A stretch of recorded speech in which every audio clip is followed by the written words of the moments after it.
好了，听不懂是不是？啊！冇出声，不用出声，不用出声。服务区里修自己的车，却被服务区修理厂的工作人员辱骂阻拦。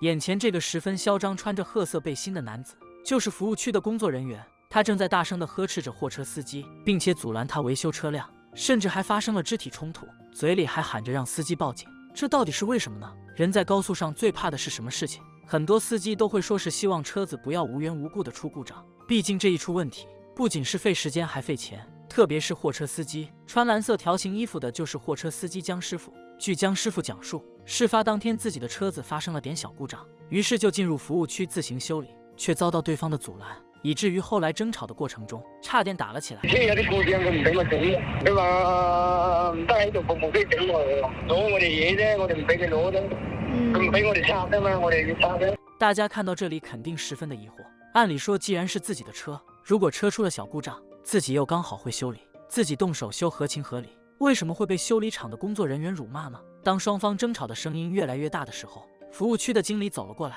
結果他讓江師傅出示汽修的營業執照，目的是為了安全。江師傅聽到這裡一臉的懵，修理自己的車要什麼營業執照？真是世界之大無奇不有。佢話你會員跟住又唔係收錢又唔安全，我話我自己整自己先，我咁我先唔安全。咁我話你憑乜嘢攞問我攞原則先？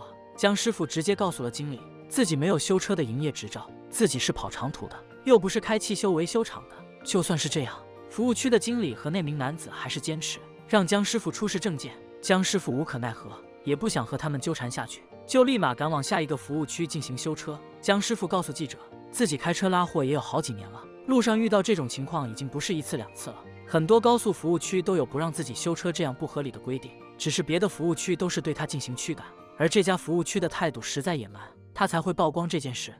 我哋日日喺呢條路走嘅，平時我哋唔想理佢啫嘛，因為嗰條路好多誒。之後記者為了更深入的了解情況，立馬趕往了當時的服務區，但是並沒有找到視頻開頭那名豪橫的男子。於是記者向其他的工作人員打聽，而這名加油的工作人員立馬認出了這個男子。加油員表示，這個豪橫男子確實是修理廠的員工，這個修理廠也是今年才新開的。隨後記者找到該店鋪，才發現大門緊鎖，只是張貼了一張暫停營業的提醒。之後記者只能找到該服務區的負責人，面對維修人員辱罵貨車司機和必須出示營業執照的事情，看看他是怎麼解釋的。負責人表示，這家店已經停業整頓了，出示營業執照是出於安全考慮，也是怕會有不正規的維修人員混跡其中，到時貨車維修後在路上出意外，還得來找服務區的麻。停業整頓了，這是第一。第二的話，我們也要求跑數寶的話，公司是把他們所有的管理人員全部更換。隨便的汽修廠上來修車之後，要是出現其他問題，到時候實質還是找我們服務區。負責人還稱，司機只需要證明車是不是他的就可以了。此話一出，把記者也是弄了個懵，車是不是自己還要證明嗎？但是他是修自己的車哎，他不是汽修廠哎。